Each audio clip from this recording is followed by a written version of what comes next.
Cek kesehatan gratis tidak lagi terbatas di puskesmas. Layanan ini juga akan tersedia di lingkungan perkantoran.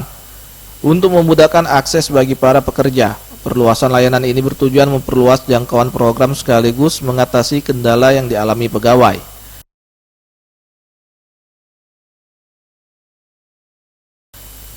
Yang kesulitan mengakses puskesmas pada hari kerja. Bagi perusahaan yang belum memiliki layanan cek kesehatan gratis sesuai standar Kemenkes, pemerintah akan membantu menyediakan alat tes agar program ini dapat segera dijalankan.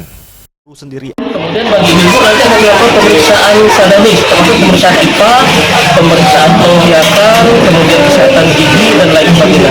Jadi ini secara komplit untuk yang berulang tahun, dan ini merupakan suatu kado ulang tahun lah dari pemerintah Indonesia untuk yang Tim Liputan Sriwijaya TV.